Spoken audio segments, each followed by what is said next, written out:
तो हेलो दोस्तों, आज हो गया था ऑफिस में लंच टाइम। लंच करने के लिए मैं चल पड़ा था अपने रूम की तरफ। जाते जाते पहाड़ों की तरफ नज़र पड़ी। बहुत ही सुंदर धुंध छाई हुई थी, लेकिन धुंध को नज़रअंदाज करते हुए मैं चल पड़ा अपने रूम की तरफ, क्योंकि भूख बहुत लगी थी।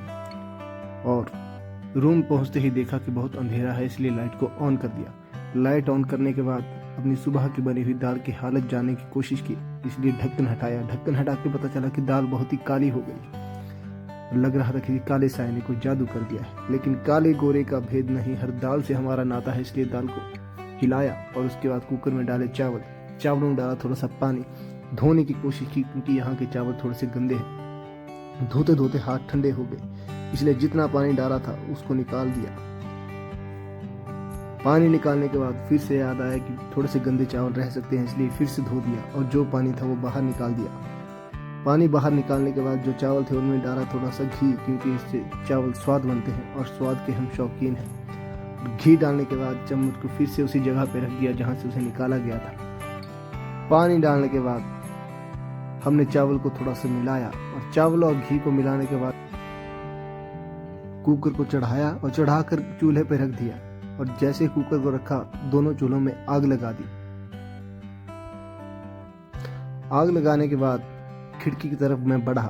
खिड़की से बाहर देखा तो कोई भी नहीं था, एक पंछी भी बाहर नहीं निकला था ठंड की वजह से। इतनी ठंड थी कि मैंने भी सोचा मफलर को सिर पे ओढ़ के सो लिया जाए, लेकिन ऐसा आलसी ख्याल आते ही दिमाग से बाहर चला गया। मन में थोड़ा सा एडवेंचर उमड़ा और मैं चल पड़ा बाहर की तरफ। देखा तो फिर से वही पहाड़ियां नजर आ रही थी, बहुत ही सुंदर धुंध और एक पक्का सीमेंट का रास्ता। सोचा थोड़ा आगे चलते हैं, लेकिन थक गया और पेड़ के नीचे थोड़ी सी छांव लेने के लिए रुक गया। मजाक कर रहा हूँ, पेड़ पे पत्ते नहीं थे इसलिए छांव भी नहीं थी, लेकिन पेड़ अच्छा था। आस पास देखा कि शायद कोई कहीं हो, लेकिन देखने पर भी कोई नहीं मिला। अपने कमरे की तरफ इशारा किया और सोचा कि हमें वहीं चलना होगा, लेकिन फिर से थोड़ी देर पहाड़ों को देखने के लिए रुक गया।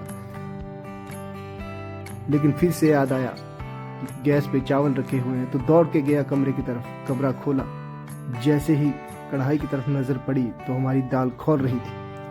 हमारी दाल का रंग देखा तो काला रंग उड़ के अब पीला हो गया था। दाल अच्छी लग रही थी। दाल को थोड़ा सा हिलाया, लेकिन दाल को हिलाते ही कुकर थोड़ा सा जल गया और जलने के मारे सीटी मारने लगा।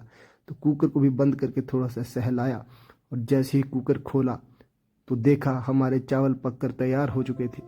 टेस्टिंग के लिए थोड़े से चावल उठाए और उठाकर उन्हें थाली में रख दिया। जब पता लगा कि चावल अच्छे से पक गए हैं तो पूरे ही चावल डालिए। और चावलों को डालने के बाद अब थाली में डाली हमने थोड़ी सी दाल डालने के बाद थोड़ा सा डाला मिर्च का अचार और हम चल पड़े खाना खाने के लिए। खाना खाने के लिए बैठ गए और खाने को प्रणाम करते हुए हमने खाना खाना शुरू किया।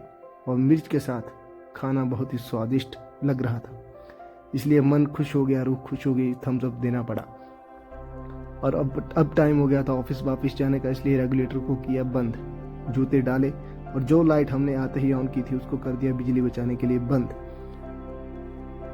जाते हुए दरवाजे को बिल्कुल अच्छे से बंद किया, चल पड़ा ऑफिस की तरफ। ऑफिस की तरफ जा ही रहा था, लेकिन फिर से नजर पड़ गई उन पहाड़ों पे। देखा तो धुंध अब छंट चुकी थी और धुंध की जगह अब धीमी धीमी बर्फ नजर आ रही थी। क्लोजअप करके देखा तो बर्फ पहाड़ों पे गिर चुकी थी और बहुत ही सुंदर लग रही थी, लेकिन बर्फ को देखने के लिए बाद में समय मिल जाएगा, इसलिए वापिस ऑफिस की तरफ चल पड़ा। ऑफिस के आंगन में गाड़ियों की भीड़ को चीरते हुए मैंने दरवाजा खोला और जाते ही फिर से उसी जगह बैठ गया जहां से आया था और उसी काम में लग गया जिस काम को छोड़ के आया था।